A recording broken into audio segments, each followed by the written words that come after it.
colleagues, dear friends, members of Vojin family, welcome to the Human Rights House and welcome to 11th Memorial Lecture dedicated to Professor Vojin Dimitrijević. It's my great pleasure to see you all in this number, but it's also a great pleasure to have Professor Vilijam Šabas, who will be today the lecturer. Thank you very much for coming. And to have Professor Marko Milanović, who will be our moderator for today's lecture. When I started with thanking, I would like also to thank to the UN country team here in Serbia who help us and support today's lecture, which I think is very important and connected with the topic that Professor Šabas will speak today. And I will not waste your time with this opening speech, but just a few words that I would like to share with you. My personal impression is that we are living in a very strange and challenging time, especially for all of us who are dealing and working in the field of human rights. And I know, of course, that it's not that each time have their own burden, but especially now it feels very hard to be the part of the human rights defender system, to be activist, to believe and have the vision fighting for human rights. But on the other hand, I think that tradition of the Belgrade Center for Human Rights and the heritage that we have thanks to the Professor Vojin Dimitrijević is something very important for the society. And I am really honored that we continue with this tradition, especially educating in the field of human rights and having opportunity to organize also memorial lectures, bringing worldwide experts in the field of international human rights law. I'm quite sure that you will all enjoy today's lecture, and I'm wishing all of us fruitful discussion after that. I'm giving the floor to you, Marko. Thank you, Sonja. Dragi prijatelji, dame I gospodo, it is a great pleasure to be with you tonight and to moderate the discussion that we will have after the lecture by Professor Šabas.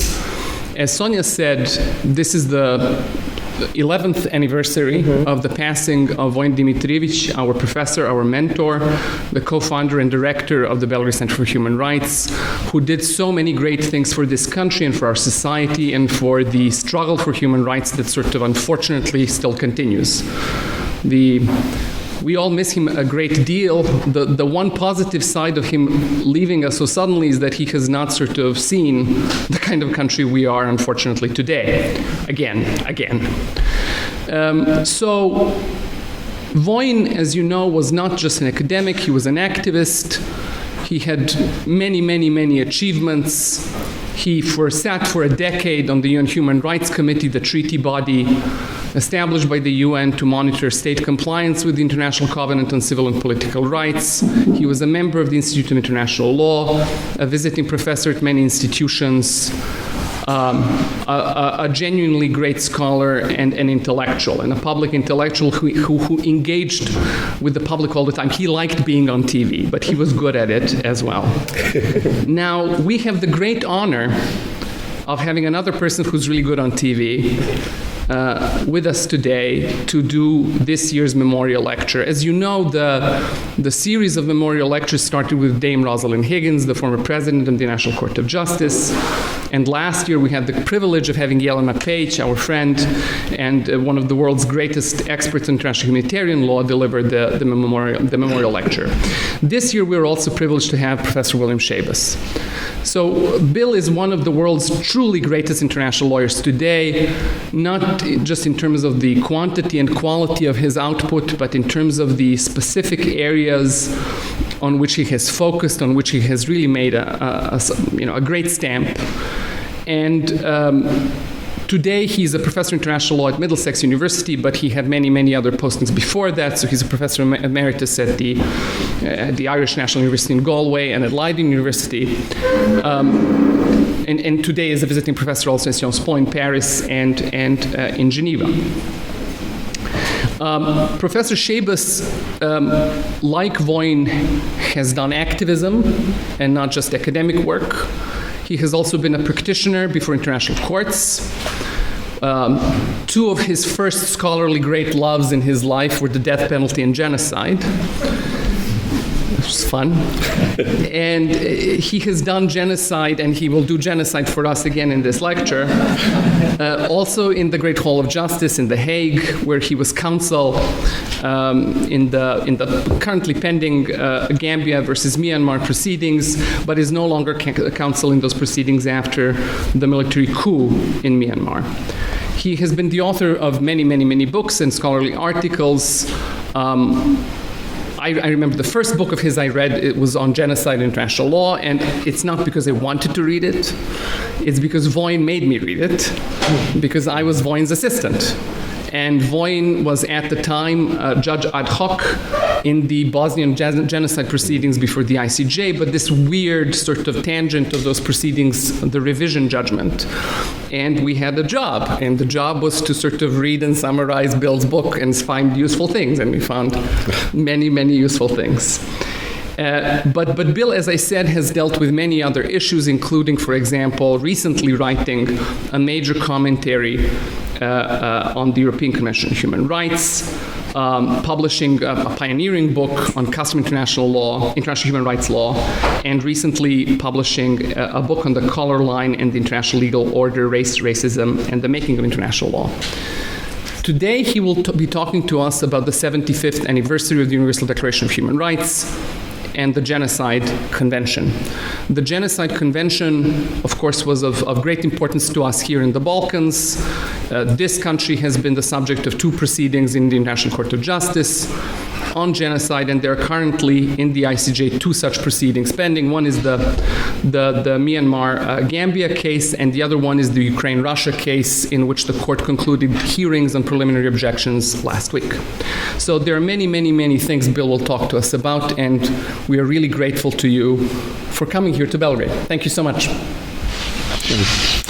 Well, thank you very much, Marco and Sonia, for the warm introduction and for the honor of inviting me to deliver this important lecture. I had not realized actually how many friends I have here in Belgrade. It's lovely seeing many of you. Some are sitting in the first rows here and some are further at the back. I'd like to name you all, but you know, it's always dangerous. You might forget somebody, and so I'm not going to take a chance at trying to name you all. And there are a few who are not here as well. For various reasons, but of course the one who, above all, who's missing is Vojin himself, who I remember very fondly from at least one visit here that I know of, and I remember him visiting me when I lived in Ireland, and I was the director of the Irish Centre for Human Rights maybe 20 years ago. Is it possible? Maybe not quite that. And we had a wonderful visit. He came to my house, and I think we probably had a glass of whiskey. We might even have more had than 2. one. Yeah, might have been 2. And then I think we kicked him out of the house because he wanted to smoke, and we didn't let him smoke in the house. He had to go out into the garden, but this was temperate Ireland. Ireland's always warm enough to smoke outdoors at any time of the year. But I have the fondest memories and also the greatest of respect for his enormous contribution, particularly, I guess, in his work at the Human Rights Committee, about which I know a great deal because I've studied that material really quite intensively. My talk tonight, I've seized on the anniversary of these 2 important legal instruments, the Universal Declaration of Human Rights and the Genocide Convention. They were both adopted in December of 1948, so it's the 75th anniversary of both of them. They were adopted one day apart by the United Nations General Assembly. The Genocide Convention first on the 9th of December and the Universal Declaration on the 10th. And I don't think the order is any attempt to create a hierarchy or to suggest the importance. It's simply that on the 9th of December, the General Assembly got to the work of the 6th Committee and had to deal with the resolutions that came from the 6th Committee, and that included the Genocide Convention. And the next day they moved to the 3rd Committee, and that involved the Universal Declaration of Human Rights. And when you say, Marco, that the Genocide Convention has had a lot of influence, a lot of importance here in in Serbia. I'd like to think that the Universal Declaration of Human Rights has as well, but I'm sure you didn't mean to suggest that it hadn't. If one goes on the website of the UN Treaty website, you have a list of all of the major multilateral treaties that are deposited with the United Nations, and they're grouped by chapters because it was, for many, many years, this was a publication that was issued every year. And so the treaties were organized by chapters, and Chapter 4 is human rights treaties. You won't find the Universal Declaration of Human Rights under human rights treaties because, of course, it's not a treaty. It's a resolution of the United Nations General Assembly, and people sometimes talk about signatories to the Universal Declaration of Human Rights, but there aren't any. It was a resolution that was adopted by a vote, by a strong majority with some abstentions on the 10th of December, 1948. The first treaty that's listed there is the Genocide Convention, which sometimes surprises people who don't always think of the Genocide Convention as a human rights treaty. They think of it as a criminal law treaty or an international criminal law treaty, like other treaties, like the Rome Statute. And of course, there is another chapter for criminal law treaties, and that's where you find the Rome Statute. But the Genocide Convention is treated there as a human rights treaty. And I noted that in the last few weeks in the hearings in The Hague in the Ukraine versus Russia case, there were a number of the lawyers, there were many, many lawyers there in The Hague speaking on in this case, and a number of them referred to the Genocide Convention as being a human rights treaty. So they certainly belong together, and both of them belong here as well, these two treaties. I've studied both of them in great depth over the years, and I'm constantly seeing new things in them, and sometimes things that aren't in them. I was struck recently by the fact that despite the fact that when people speak of them, they often say the Declaration and the Convention were adopted as a consequence or as a response to the atrocities of the Second World War, that there's no reference to the Second World War in either instrument. We have one in the Charter of the United Nations. The very first line in the preamble of the Charter of the United Nations refers to twice in our lifetime. I forget the exact wording, but it's the first sentence in the Charter. And I went back and checked on this, but there was definitely a proposal in the work on the drafting of the Universal Declaration of Human Rights that it include a reference to the Second World War. And it remained until quite close to the end when it was finally removed. It was going to be in the second recital of the preamble to the Universal Declaration of Human Rights. So neither of them, the Genocide Convention doesn't mention it, and in fact it says that genocide has been committed at all times in human history. And what I extract from that is the idea that both of them are a lot more than a reaction or a response to the Second World War. They're much more of a document that is a response to hundreds of years, perhaps even thousands, but certainly hundreds of years of human history.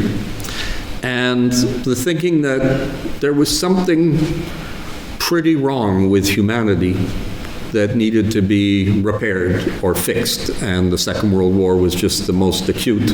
The destruction that it brought with it, the unprecedented loss of life, was in some way a culmination of that past. And we can certainly go back and find antecedents, particularly of the Universal Declaration of Human Rights, well before the Second World War, so that in a sense it was inevitable that there would be a declaration of human rights.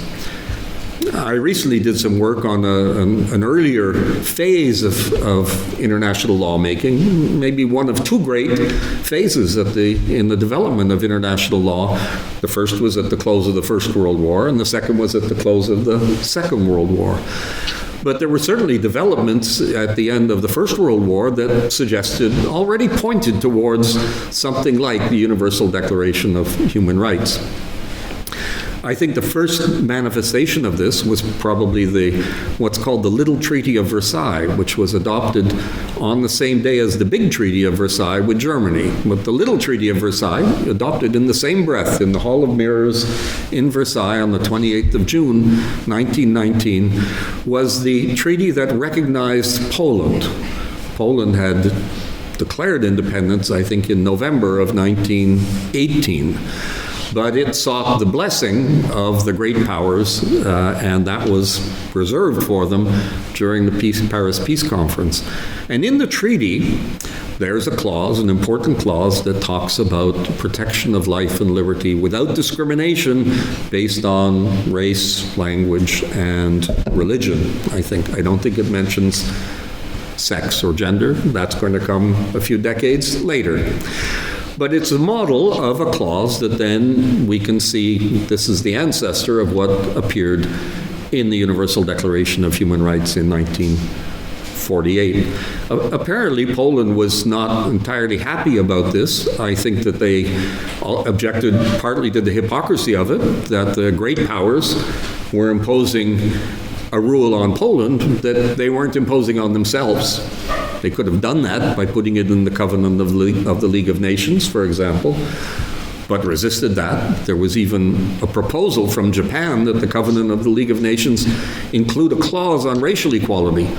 And that was vetoed by Woodrow Wilson, the great hero. I'm still waiting for them to change the name of the headquarters of the High Commissioner for Human Rights in Geneva, that to this day bear the name of this rather objectionable racist who was the President of the United States at the time. That may come at some point in the future.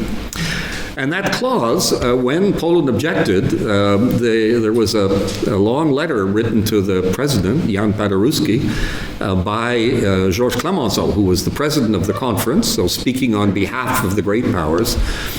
And he said that this was normal when new countries were created, that they would put such a clause about, you would put a human rights clause. I don't think he used the term human rights, but it was normal to have a clause along these lines in a treaty creating or recognizing a new country. And the example he gave was from the Congress of Berlin in 1878 when Serbia was recognized. So I don't know if everybody in this room is aware of the fact that it was actually the creation of Serbia that was the birthplace of international human rights law. But I think that's as far back as we can go, frankly. It's not a trivial thing. It's significant that this was imposed then, and it's very hard. I don't know that anyone's written a book or a study on all this, and perhaps some local scholars have looked at this in more depth, but it's an interesting part of the history that maybe isn't so well known. Well, the debates about recognizing human rights internationally and the debates that will lead to the Universal Declaration of Human Rights heat up when the Second World War begins.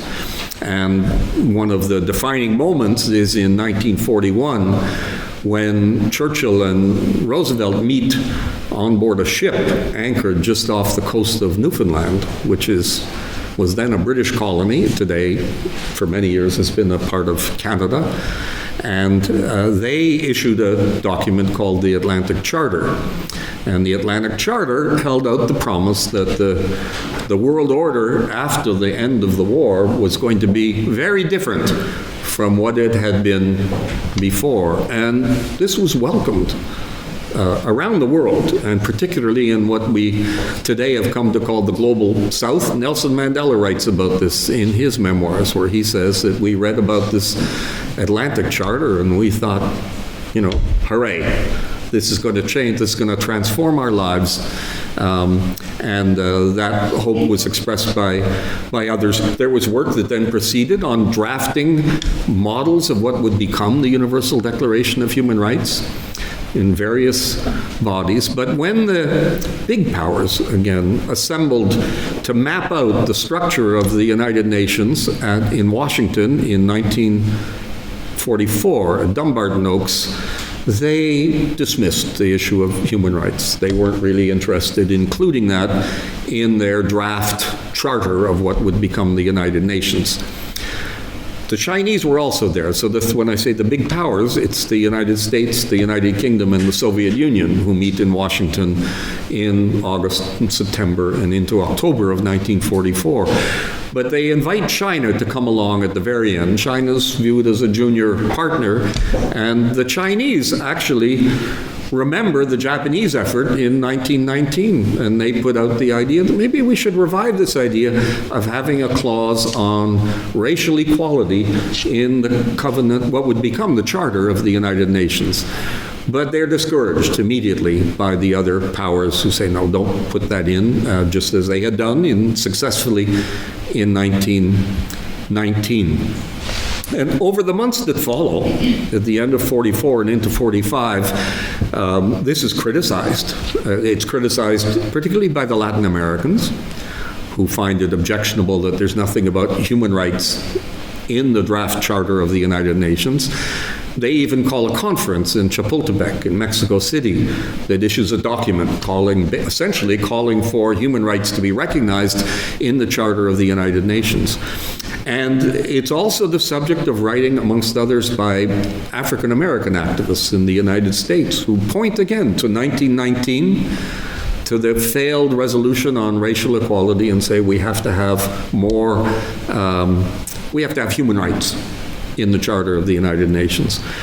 Well, they're not going to be entirely satisfied with what happens in the Charter of the United Nations, because although it has some perfunctory clauses that acknowledge human rights, there are several references to human rights, there's no declaration of rights in the Charter of the United Nations. There should be. There should also be a condemnation somewhere of racial discrimination. Somewhere in the preamble, of course, there was a reference slipped into the equality of men and women. That's in the preamble of the Charter of the United Nations. But nothing comparable on racial equality. I think I understand the explanation for it. The person who drafted the covenant, the preamble of the Charter of the United Nations was Jan Smuts of South Africa. And while he had a place in his heart for gender equality, he was a white supremacist and didn't want to see, wouldn't occur to him to put anything like that in the preamble. When the San Francisco Conference finishes in June, at the end of June of 1945, with the Charter of the United Nations, there's a closing ceremony in the Opera Hall in San Francisco. And President Truman takes to the stage and says the next item of business is the drafting of what was then being called the International Bill of Rights.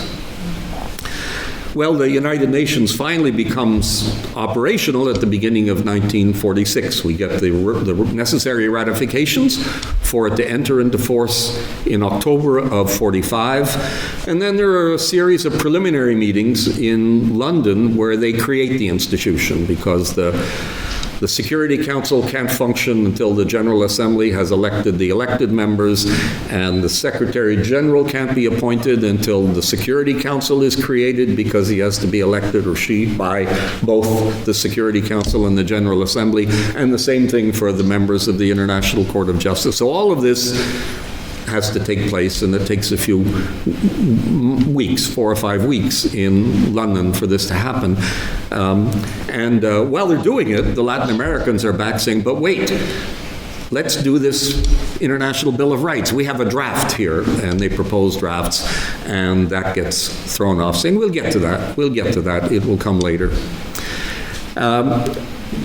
They finally really begin the only serious work, the serious work on the International Bill of Rights, which will become the Universal Declaration of Human Rights, in January of 1947, when the Commission on Human Rights, which is the main human rights body in the UN, first meets. It had to be elected as well. The members were elected, and it starts discussions in January of 47.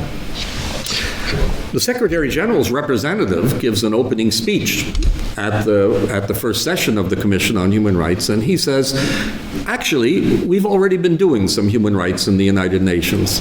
And he points to 3 resolutions that had been adopted in the course of the second part of the session of the General Assembly, which met in New York in October and November and December of 1946.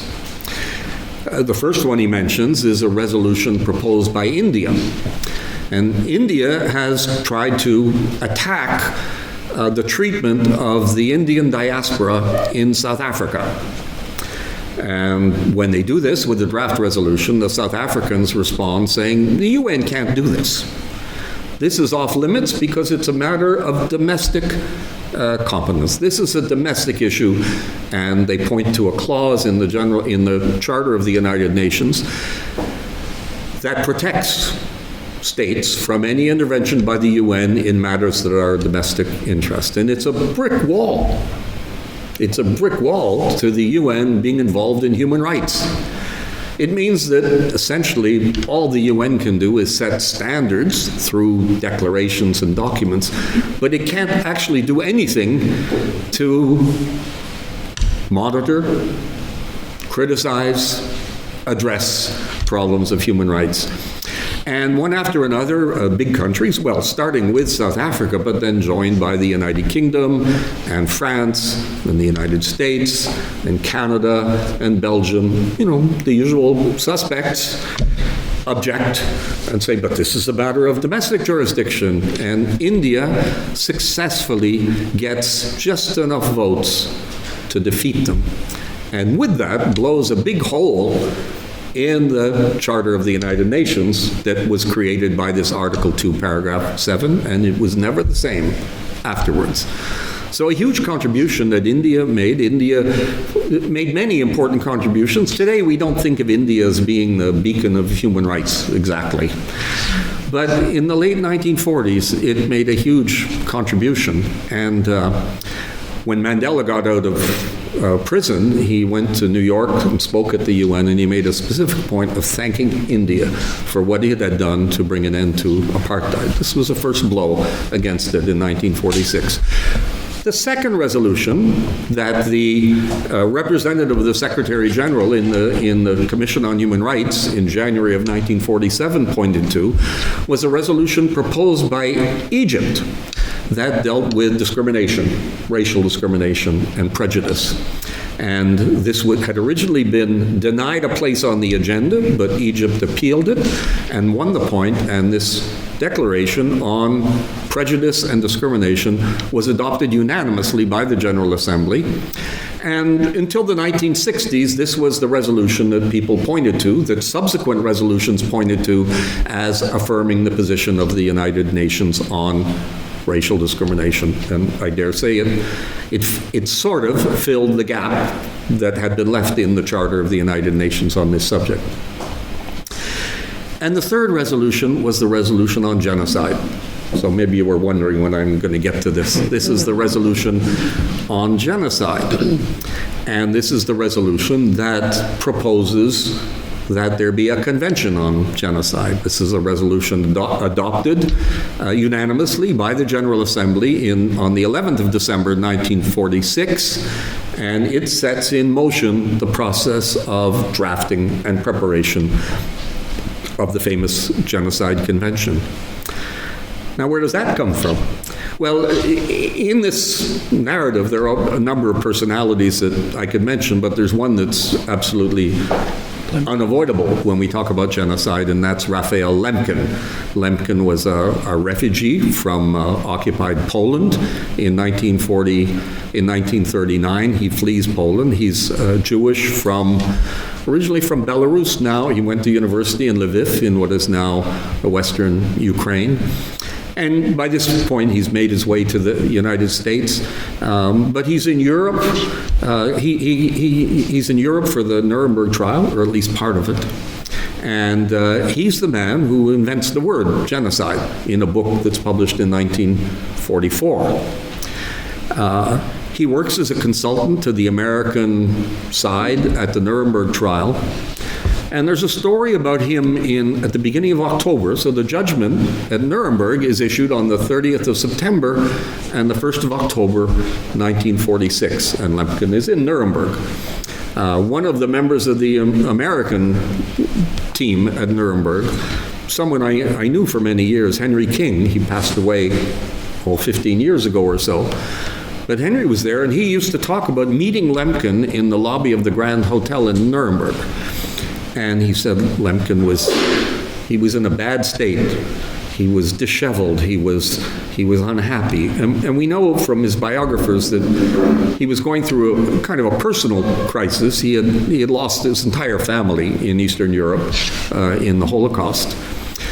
But he was unhappy about the judgment at Nuremberg.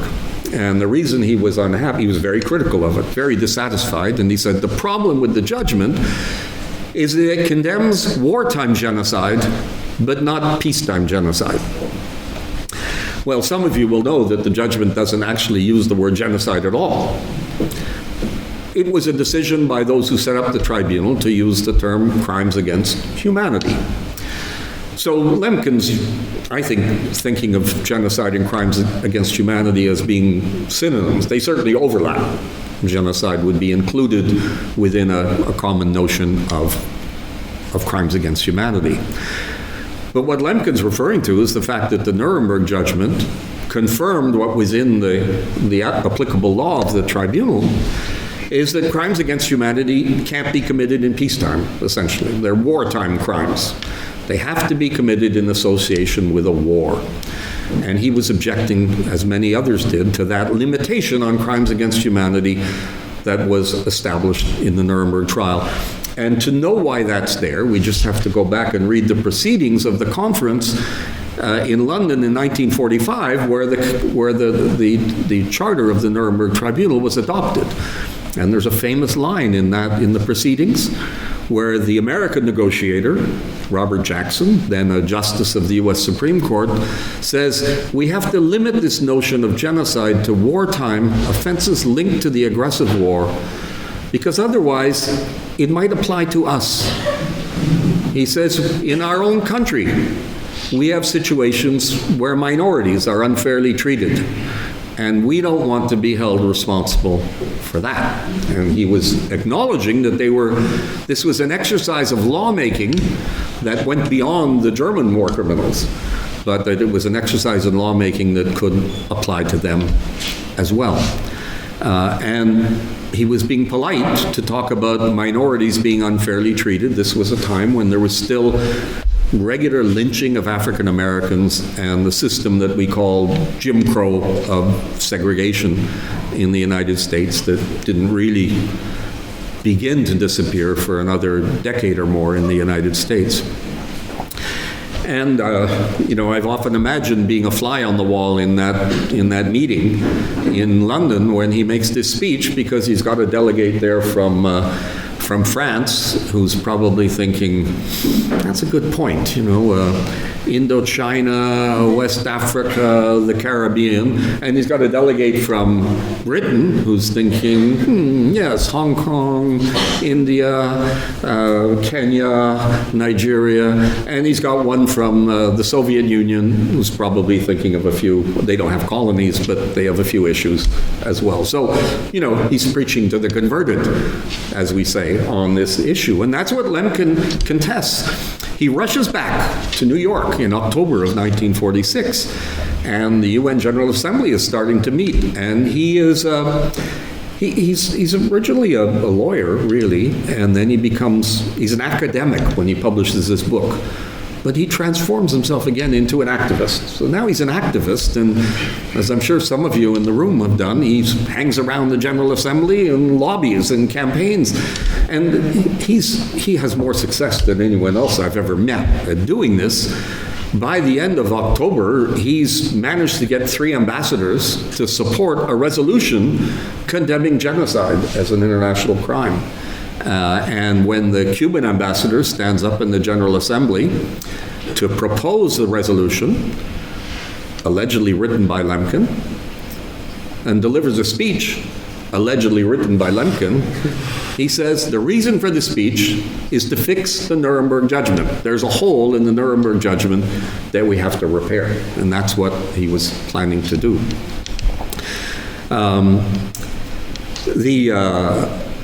The resolution does that.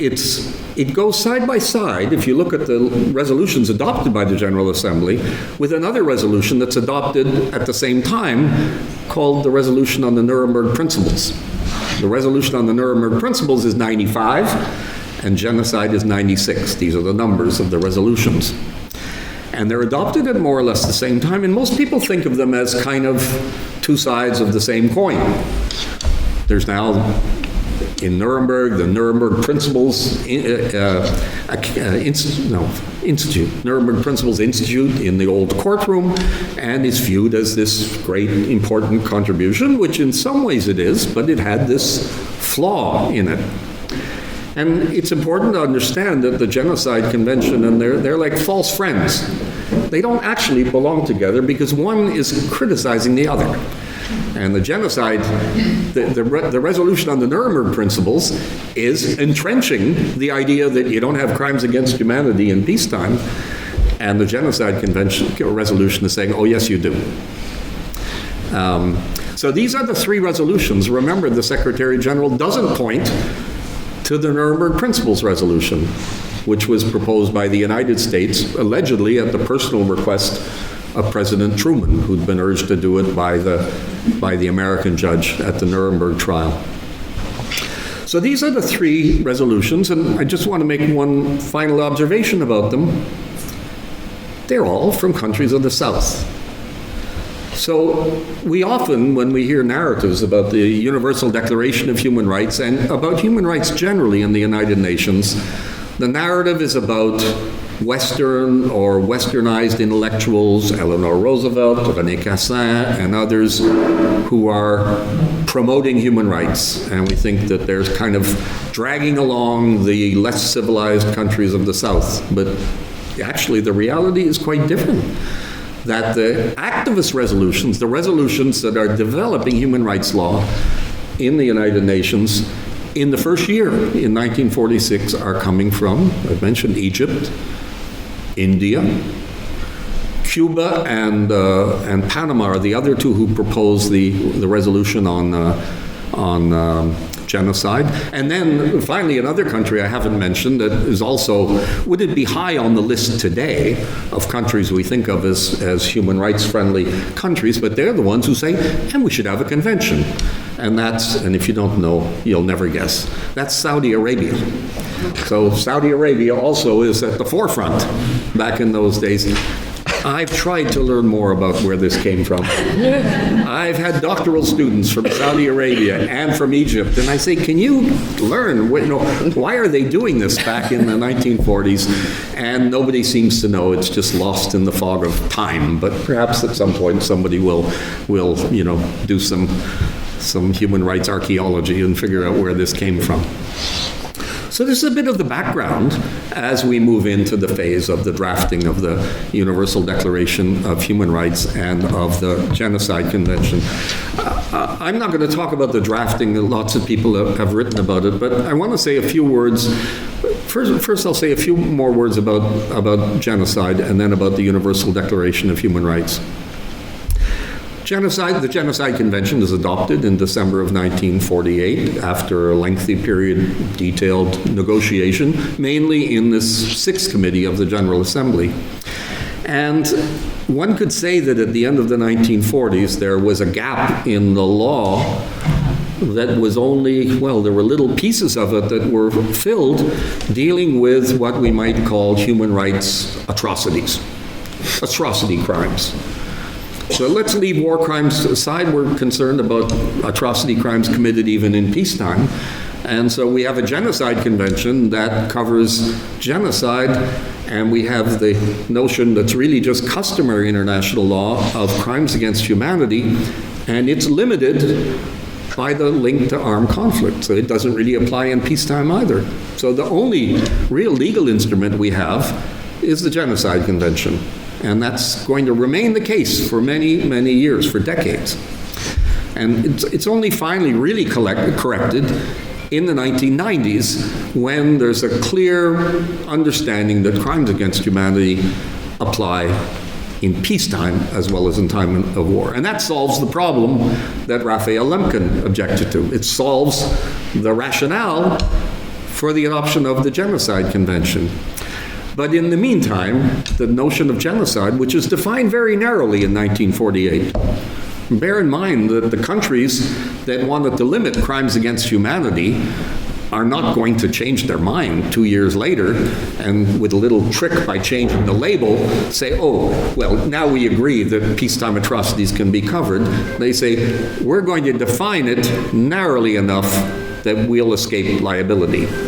And so the United States is, although they're nervous about crimes against humanity applying to them, about racial discrimination in the United States, feel that genocide, which requires the destruction of the group and which has a narrow list of punishable acts that excludes cultural genocide, issues of discrimination and so on, they figure they're in the clear. And so they agree to it. And that's what we're left with. And that explains, I think, the narrowness of the definition of genocide that many people find objectionable. It's a constant source of angst. You know, why isn't genocide expanded? And then what happens in the 1990s is that crimes against humanity gets enlarged by removing this connection with armed conflict, and there's no further need to do anything with genocide. And I can remember, Yelena, you were at the Rome conference with me, and I can remember vividly that when the time came to address the definitions of the crimes, one after another, government said, just leave genocide alone. Don't change it. Leave it as a little monument. That definition, this old-fashioned, narrow definition, leave it alone. And we're fixing the problem with crimes against humanity. We don't really need to do anything to genocide. And legally, I think that is the situation. But in the public conscience, the word genocide has there's a magic about it. I mean, I don't need to tell people in Serbia about the word genocide and the magic that is associated with it. The importance for victims, that their victimization be labeled as genocide, and the other side of that is the terrible stigma that's associated with those who are accused of it or condemned for it. And that's the reality, and it continues. And as you said, Marco, there are 2 pending cases. I think that Yugoslavia and Serbia have been involved in more than 2 cases about genocide, because there's a whole raft of cases that were filed about the NATO attack in 1999. So there have been now, I think, 16 or 17 genocide cases at the International Court of Justice, which might not sound like a lot, but it's about 10% of the total. And Serbia has been involved in, I think, a dozen of them. So, you know, that's the world record. It's an accomplishment here. And I should say, the ones about the NATO case were thrown out, but I think basically the other 2, Serbia won. I gather that there's a sense here of, you know, this was terrible. The International Court of Justice is a, messed up institution, but Serbia won those 2 cases, basically. Back to the Universal Declaration of Human Rights now. The Declaration is adopted on the 10th of December 1948. I just want to say a few things about a few of the clauses in the Universal Declaration that I think are of interest. I hope you'll find them interesting. Article 1 of the Universal Declaration of Human Rights that says all human beings are born free and equal in dignity and in rights. Okay? This is almost copy-paste from the French Déclaration des droits de l'homme et du citoyen of the French Revolution. But when it's proposed, and that is proposed by the French, and it's a lovely sentence, but in the Commission on Human Rights, one of the women delegates, this is the first time, by the way, that women have been very present and active in international lawmaking as well. The Commission on Human Rights is presided over by a woman, Eleanor Roosevelt, but the initiative comes from Hansa Mehta of India. There I go again with my Global South emphasis. And Hansa Mehta says, not tous les hommes naissent libres et égaux. We can't have that. It's gone. And the French will say, no, but when we say we mean everybody. And they said, well, let's spell it out just to be clear. You know, let's not leave any ambiguity about it. And so that's why it's not quite copy-paste. It's Hansa Mehta who leads the charge and says, you've got to make it all human beings are born free and equal in dignity and in rights. And that's what Article 1 says. Article 2 is the Equality Rights Clause. It's the one that, in a way, is derived from those clauses in the Polish Treaty, and also, by the way, in the Treaty of the Serbs, Croats, and Slovenes, which was adopted in September of 1919, and some of the other minority rights treaties that are minority rights provisions. There are two sentences in Article 2. So the first one is the one on equality rights, but the second one is one that we tend to overlook when we talk about the Universal Declaration of Human Rights, and this is one of three amendments that are proposed very late in the negotiations, early in November of 1948, by Yugoslavia. I thought you'd like to know that. Okay. One of them is the clause on minority rights, by the way, that had been put in some original drafts, got knocked out, and Yugoslavia never succeeds in getting it. There is no minority rights clause in the Universal Declaration of Human Rights. Incidentally, just as an aside, there's a little bit of give and take between the Sixth Committee and the Third Committee. Remember, the Sixth Committee is doing genocide, and the Third Committee is doing the Universal Declaration. And in the Sixth Committee, people propose, and there's a lot of support for it, that the Genocide Convention should go beyond physical destruction and should include what's called cultural genocide and attacks on the culture and so on. And the delegates in the Sixth Committee say, no, that belongs in the Universal Declaration, send it to the Third Committee. So the Third Committee gets it, and then the Third Committee says, no, we're not going to do it. But they don't send it back to the Sixth Committee. So it just gets lost in the ether. It will return in the International Covenant on Civil and Political Rights. The second clause, there's another clause on, I forget the exact term, but anyway, it doesn't go anywhere. But the third one is the clause that says that the Declaration shall apply equally to people in what are euphemistically, at the time, called non-self-governing states, or in our language, colonies. The term non-self-governing is what we have in Article 73 of the Charter of the United Nations. So the Yugoslav proposal says that the declaration will apply equally to all non-self-governing peoples in non-self-governing territories. And there are big objections to this, again, from the colonial powers, who say, we don't need to specify that. Of course it applies. Of course it applies. And of course, they're writing back to their capital saying, we have to get rid of this because there's no frigging way we're going to apply this clause to our colonies. And of course, they have no intention of doing it, and don't do it after the Universal Declaration is adopted. The support, the clause is adopted. By the way, the clause is adopted, and the biggest support from it comes from, I want to say, one of the African countries, but it's not strictly speaking in African countries. There are only 4 African states in the General Assembly at the time: Egypt, South Africa, which really doesn't count, it's a white settler state at the time, and Liberia and Ethiopia, which are relatively inactive, but Haiti, which again today is kind of a lost state in terms of its role in international lawmaking. But Haiti is brilliant. Haiti has eloquent representatives, and it's Haiti that argues most strongly. And they basically say these countries, these colonial countries, are a bunch of hypocrites because they're not applying it. And they say that it goes without saying, we don't need to specify it. They even say it will harm the universality because it will suggest that there are 2 tiers in the Universal Declaration, and they insist, and it goes in, and it's an important clause, and we should look at it again more regularly. There's one other clause that Haiti takes a run at that I love their effort, although they're not successful. This is Article 13. Article 13 is the provision of the Universal Declaration on freedom of movement. And the draft, which was from the original drafts in 1947, says everyone shall have freedom of movement within the borders of the country. And it's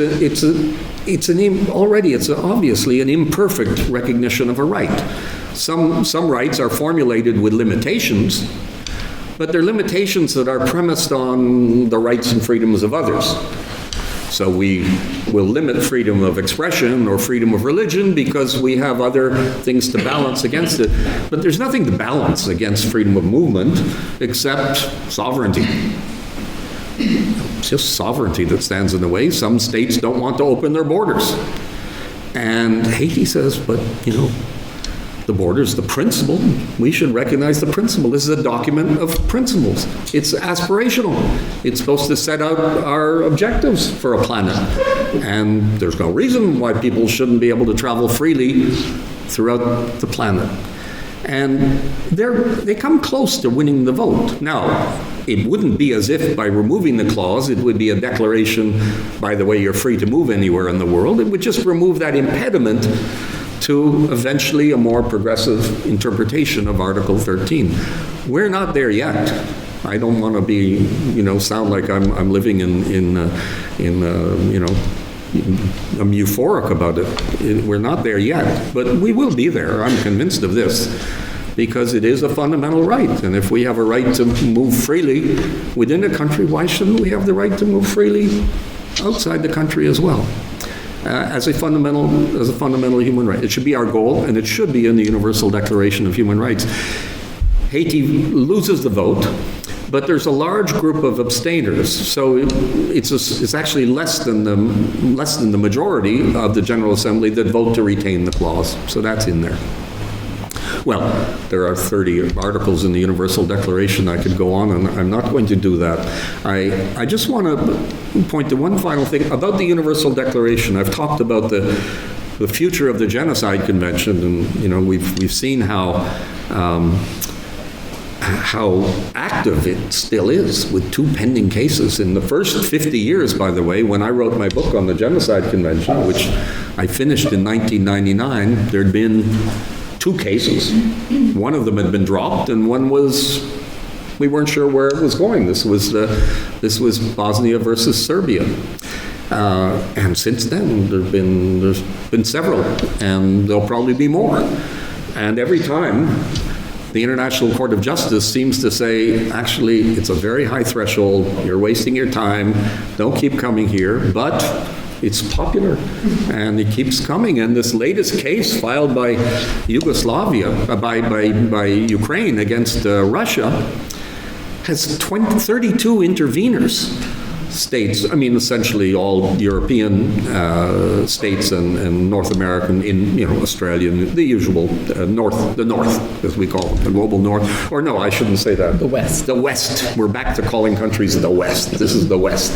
So the West is 32 of them intervened, and many of them delivered speeches last week. Most of them were pretty insubstantial, but they were all there. They all got to travel to The Hague and sit in the courtroom. Some of them got to go to the podium even, but they didn't really have very much to say except we support Ukraine. So that went on recently. The Universal Declaration of Human Rights has a more uneven history in a way. During the 1950s, it was cited occasionally, very occasionally, in General Assembly resolutions, as it still is today. Essentially in the preamble. These are preambular references, and that reflects the fact that nobody, at least there was a great reluctance to treat the Universal Declaration of Human Rights as being a source of anything beyond noble principles. And there's one big change in that, and that comes in 1960, in December of 1960, with a resolution that is drafted and supported by the new school of members in the United Nations General Assembly, because in 1960, 17 new members are admitted to the General Assembly. 16 of them are from Africa, and the 17th, which is not far away from where we are now, Cyprus, sees itself as a non-aligned anti-colonial state. So the 17 of them are supportive of this, along with other members, and they propose what's called the Declaration on the Granting of Independence to colonial countries and peoples. And it's after the Universal Declaration of Human Rights of 1948. This is the most important declaration of the United Nations General Assembly. And rather than put the Universal Declaration of Human Rights in the preamble, as a kind of aspirational thing. It's in the final operative paragraph. I know this may sound like legal technicalities, but these nuances are important, actually, because it's in an operative paragraph, in paragraph 7, that says that states are required to respect and comply with the Charter of the United Nations and the Universal Declaration of Human Rights. It's often said that the countries of the South don't like the Universal Declaration of Human Rights. They consider it to be a European draft, which it largely was. But they take it and run with it because they think they say it's not just aspirational. You have to respect it, and they put it there in that declaration. So, it's a complicated story to talk about the role of the South in human rights, but it's very important that we acknowledge its great contribution, especially in these early days, to the promotion and the development of human rights. And one final thought, and then I'll conclude with this, about the Universal Declaration of Human Rights. It's quite a remarkable document because the language in the Universal Declaration of Human Rights remains very relevant, vivid. Sometimes people say we wouldn't be able to draft something as good today. It would be more complicated. There'd be more objections to it. I don't know, that's speculative. I don't know if that's true. But it's certainly easy to conclude that the Declaration as it's drafted is a document that's as vibrant today in 2023 as it was 75 years ago. And that's quite remarkable. You can look at the European Convention of Human Rights and we cringe at some of the clauses and with the old-fashioned language that is in there. And the Universal Declaration is pretty good in that respect. There's one provision, I said I wouldn't talk about any more provisions, but I'll just mention this last provision about the Universal Declaration of Human Rights, which is Article 16. And that's the right of all men and women to marry and to found a family. That's Article 16. And it's the only clause, by the way, that refers to men and women. There's the reference to all human beings I referred to in Article 1, and all the rest of the clauses refer to everyone or anyone or, a general term without specifying the gender. The Human Rights Committee, well, I think it starts with the European Court of Human Rights, actually. And the European Court of Human Rights is interpreting a provision that's pretty much a copy of Article 16 of the Universal Declaration of Human Rights that's in the European Convention on Human Rights, just a copy. They just cut and pasted it into the European Convention and also into the International Covenant on Civil and Political Rights, the more universal United Nations Treaty. So when the European Court of Human Rights gets its first case dealing with same-sex marriage, it's a case against Austria, the judges say, well, this clause, all men and women, is derived from the Universal Declaration of Human Rights, and the drafters of the Universal Declaration of Human Rights, so they're not just interpreting the words literally, they're saying the drafters of the Universal Declaration of Human Rights in 1948 put all men and women to make it clear that that's a marriage is a man and a woman. So don't get any ideas about marriages with other combinations. And the Human Rights Committee, but I'll pay my respects to Vojin again. This was long after Vojin was on the Human Rights Committee, so we can't blame him for this one. The Human Rights Committee adopts the same view. They say they follow the European Court of Human Rights and say all men and women. No, the drafters in 1948 meant a marriage is between a man and a woman. But they didn't do something that I've done, is go back and read the debates and the origins of these clauses. And that clause in Article 16 was actually one of the little parts of the Universal Declaration of Human Rights that was scrutinized by the United Nations Commission on the Status of Women. Not the Commission on Human Rights, but the Commission on the Status of Women. This was long before the CEDAW Convention. This was created right at the very beginning. And they look at a few of the clauses that are relevant to their area of work, and they say, we have to change that clause that says everyone has the right to marry and found a family and put all men and women to emphasize the role and the independence of women in the family.